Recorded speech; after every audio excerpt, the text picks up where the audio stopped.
কিছু বইলো। আর 5 থেকে 6 দিন তোমরা থানার আশেপাশেও যাবে না।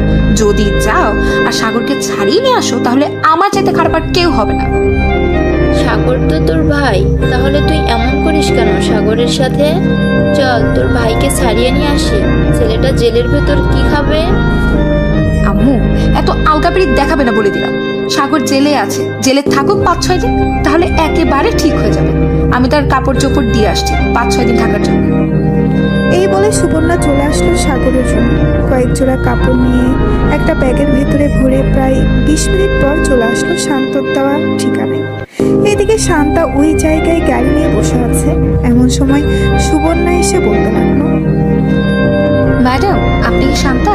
আমি সাগরের বড় বোন। এই নেন, এগুলো হচ্ছে সাগরের কাপড়। আর ভালোভাবে মায়ের গোতা দিয়ে সোজা করবেন, যাতে আর কোনোদিন সিগারেট না খায়।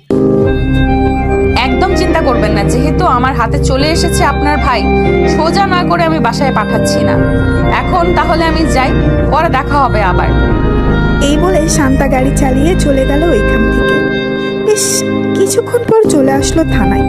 14 শিখা জেলের সামনে দাঁড়িয়ে শান্তা বলতে লাগলো, কিরে, এটা তোর আবার কেমন বোন? তোকে জেলের ভেতরে রাখার জন্য বলেছে। এই দেখ, আবার তোর কাপড় চোপড়ও দিয়ে দিয়েছে। বলেছে যে তোকে সোজা করে এরপর বাড়ি পাঠাতে। সাগর কোনো কথা বলতেছে না, চুপচাপ বসে আছে এক কোণায়। এটা দেখে শান্তা কাপড়গুলো সাগরের কাছে দিয়ে চলে আসলো তার কেবিনে। শান্তার কেবিন থেকে সাগরকে একদম স্পষ্ট দেখা যায়। দেখতে দেখতে সন্ধ্যা হয়ে আসলো। এদিকে সাগর চুপচাপ এখনো বসে আছে। শান্তা তার চেয়ার থেকে উঠে চলে আসলো সাগরের কাছে আর বলতে লাগলো, কিরে, ক্ষুধা লাগছে নাকি? মায়ের তো একটু বেশিই পড়ে গেছে। কিছু খাইলে বলতে পারিস, বাইরে যাচ্ছি, নিয়ে আসবো। যদি পারেন আমার জন্য 1 প্যাকেট বিরিয়ানি আর 1 প্যাকেট সিগারেট নিয়ে আসবেন, দামি ব্র্যান্ডেডটা। শান্তা সিগারেটের কথা শুনতেই রেগে সাগরের মুখ টিপে ধরলো আর বলতে লাগলো, সিগারেট খাবি? তোর সিগারেট খাওয়া বের করছি। করিম চাচা, সুপার গ্লুটা নিয়ে আসেন তো, ও ঠোঁটটা সুপার গ্লু দিয়ে আটকিয়ে দিই। প্লিজ ম্যাডাম, আমি আর বলবো না সিগারেট খাওয়ার কথা, প্লিজ। তবুও আমার মুখ সুপার গ্লু দিয়ে আটকিয়ে দিবেন না। যদি আটকিয়ে দেন তাহলে তো আমি কোনো খাবার খেতে পারবো না, তখন তো না খেতে পেয়ে মারা যাব। আরে তুই মারা যাবি নাকি? তুই তো সিগারেট খাস, তুই সিগারেট খোর। তোর জন্য দামি ব্র্যান্ডের সিগারেট নিয়ে আসবো। একটা সিগারেট খাবি, আর একটা সিগারেটের জন্য যত টাকা নেবে ততটা বাড়ি খাবি। পারবি না খাইতে? না, পারবো না। এমনিতে আমার হাড্ডি গুড্ডি খুলে পড়ে গেছে, আমি আর মায়ের গোতা খাইতে পারবো না, প্লিজ। আমার কাছে থাকবি, একদম সোজা বানিয়ে ছেড়ে দেবো। চুপচাপ বসে থাক, আসার সময় বিরিয়ানি নিয়ে আসবো। আর কোনোদিন যদি সিগারেটের কথা বলিস আমার সামনে, তাহলে তোর সিগারেট মুখ দিয়ে ভরে দেবো ভালোভাবে। এই বলে শান্তা চলে গেল বাইরে। একটা রেস্টুরেন্ট থেকে বিরিয়ানি খেয়ে সাগরের জন্য বিরিয়ানি নিয়ে চলে আসলো থানায়। সাগরকে বিরিয়ানি দিয়ে তার কেবিনে গিয়ে বসে আছে। এমন সময় করিম চাচা এসে বলতে লাগলো, শান্তা, তুমি কি আজকে বাসায় যাবে না? তোমার তো ডিউটি শেষ, এখনো এখানে বসে আছো? হ্যাঁ চাচা, বাসায় যাব। এই নেন, এখানে 1000 টাকা আছে। আপনি রাত 8টার দিকে 1 প্যাকেট বা 2 প্যাকেট বিরিয়ানি নিয়ে ওই যে সাগর নামের ছেলেটাকে দিয়ে দিবেন। আমি চলে যাইতেছি বাসায়। আর কেউ যদি তাকে ছাড়িয়ে নিয়ে যাওয়ার জন্য আসে, তাহলে ছাড়বেন না, বলবেন আমার অনুমতি ছাড়া তাকে ছাড়া যাবে না। ঠিক আছে, যদি কেউ আসে আমি তোমাকে ফোন দিব, তখন তুমি না হয় থানায় আসবে। শান্তা চলে গেল তার বাসায়। ফ্রেশ হয়ে বিছানায় শুয়ে আছে। এমন সময় সাগরের কথা মনে পড়লো শান্তা, আর মনে মনে ভাবতে লাগলো, আমি মনে হয় ছেলেটার উপর বেশি জুলুম করে ফেলেছি। কালকে গিয়ে সরি বলে ফেলবো, তাহলেই সব ঠিক হয়ে যাবে। তবে যা করেছি একদম ঠিক করেছি। তার সাথে এমনই করা উচিত ছিল। সে একটা মেয়ের গায়ে সিগারেটের ধোঁয়া ছেড়েছে। এইসব ভাবতেছে শান্তা। এমন সময় তার ফোনটা বেজে উঠলো।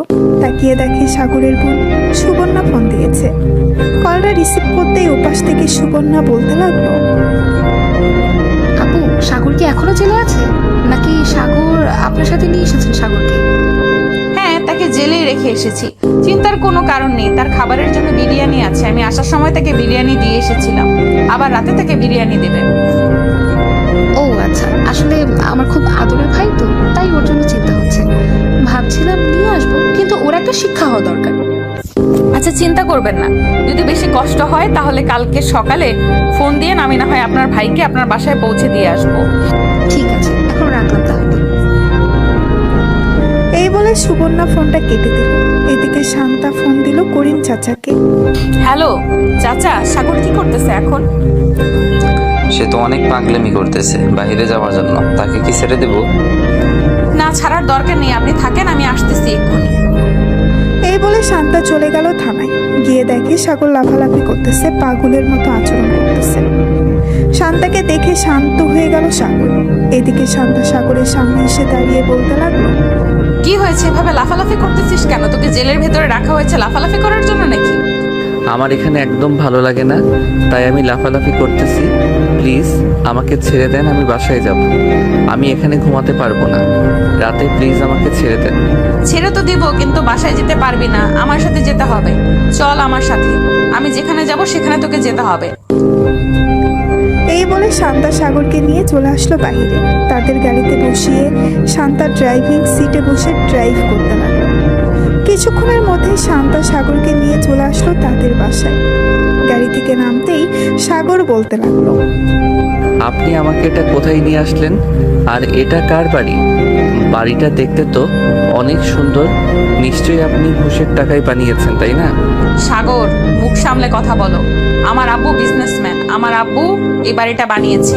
আর যদি একটা কথা বলো তুমি, তাহলে তোমার মাথায় বাড়ি মেরে মাথাটা ফাটিয়ে ফেলবো। বাড়ির ভেতরে চলো। শান্তা সাগরকে নিয়ে চলে গেল বাড়ির ভেতরে। বেশ কিছুক্ষণ পর শান্তা সাগরের জন্য খাবার অর্ডার করে দিল অনলাইনে। এদিকে সাগর বাড়িটা ঘুরে ঘুরে দেখতেছে। এমন সময় শান্তা সাগরের সামনে এসে দাঁড়িয়ে বলতে লাগলো, পালানোর বুদ্ধি করতেছো নাকি? যদি পালানোর বুদ্ধি করো তাহলে আশা ছেড়ে দাও। এই ঘর থেকে বের হলে সাথে সাথে অ্যালার্ম বেজে উঠবে, তখন আমি বুঝতে পারবো তুমি বাড়ি থেকে বের হয়েছো। আর পালিয়ে গিয়ে লাভ নেই, তোমার আপুর নাম্বার আমার কাছে আছে। যদি তুমি বাসায় যাও তাহলে যখন তখন আমি তোমার বাসায় চলে যেতে পারবো। সো আমি যেটা বলি আমার কথাটা মন দিয়ে শোনো। খাবার আসতেছে, খাবার খেয়ে আমার সাথে ঘুমাবে। আমি আপনার সাথে ঘুমাবো কেন? অন্য রুমেই ঘুমাবো। আমি যদি আপনার সাথে ঘুমাই রাতে, যদি আপনার উপর হামলা করি, তখন আপনি কি করবেন? শান্তা তার কমর থেকে পিস্তলটা বের করে সাগরকে দেখিয়ে বলতে লাগলো, আমি একজন পুলিশ, আশা করি তুমি ভুলে যাও নাই। আর এটা দেখেছো তো, একটা গুলি মারলে তোমার মুন্ডু ফুটো হয়ে ওই পাশ দিয়ে বেরিয়ে যাবে। শান্তার কথা শুনে সাগর ঢোক গেল। দুইজন বসে বসে টিভি দেখতেছে। এমন সময় কলিং বেল বেজে উঠলো। শান্তা দরজা খুলে দিতেই দেখতে পেল খাবার নিয়ে এসেছে ফুড পান্ডা থেকে। সাগরকে খাবার দিয়ে দিল। খাবার খাওয়া শেষ হতেই শান্তা সাগরকে নিয়ে চলে গেল তার রুমে। বিছানার এক পাশে সাগরকে ভালোভাবেই শুয়ে দিয়ে বলতে লাগলো, ওই যে ওইটা হচ্ছে ওয়াশরুম। আর ভুলেও কিন্তু এবারের বাইরে যাওয়ার চিন্তা করিস না। যদি বাইরে যাওয়ার চিন্তা করিস তাহলে কিন্তু অনেক খারাপ হবে, বলে দিলাম। সকালে যেভাবে পিটিয়েছিলাম এর চাইতেও আরো বেশি কঠিন ভাবে পিটাবো। এই বলে শান্তাও শুয়ে পড়ল সাগরের পাশে। বেশ কিছুক্ষণ পর শান্তা ঘুমিয়ে গেল। এদিকে সাগর আশেপাশে একবার তাকিয়ে চোখ বুলালো। এমন সময় শান্তার মুখের দিকে চোখ পড়তেই সাগর অবাক হয়ে তাকিয়ে রইল আর মনে মনে বলতে লাগলো, এ তো দেখি পুরাই একটা পুতুল, কিন্তু রেগে গেলে এত ভয়ঙ্কর লাগে কেন?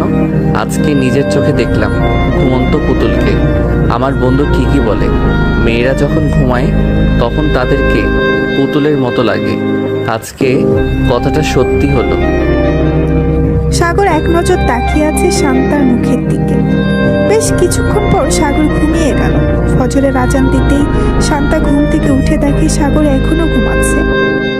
এটা দেখে শান্তা সাগরকে ডাক না দিয়ে চলে গেল ওয়াশরুমে। ফ্রেশ হয়ে উঁচু করে চলে আসলো বাহিরে। জায়নামাজ বিছানায় নামাজ পড়তে লাগলো। এদিকে সাগর ঘুম থেকে উঠে দেখে শান্তা খাটের উপরে নেই। আশেপাশে তাকিয়ে দেখে শান্তা নামাজ পড়তেছে।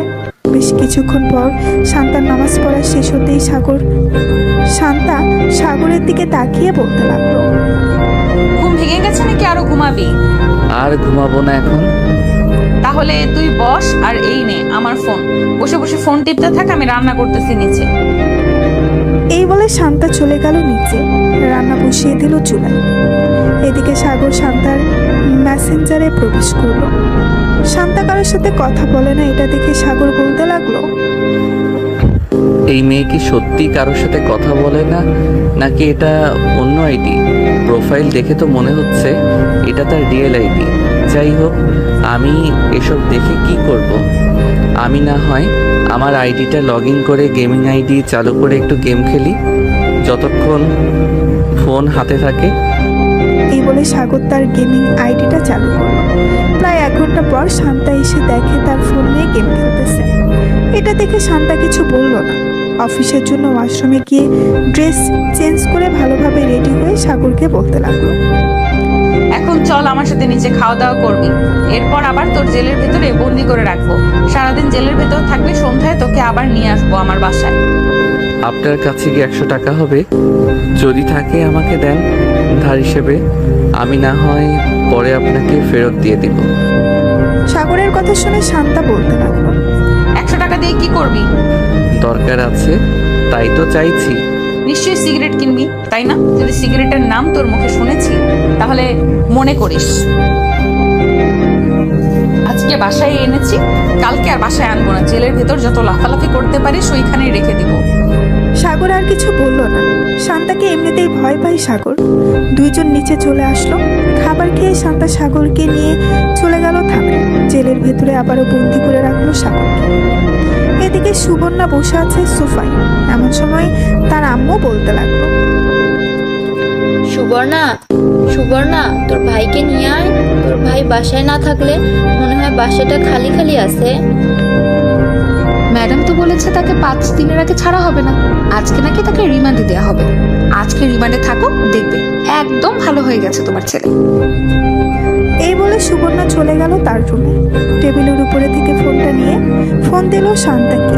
বেশ কিছুক্ষণ পর শান্তা ফোনটা রিসিভ করতেই সুবর্ণা বলতে লাগলো, ম্যাডাম, সাগর কি করছে এখন?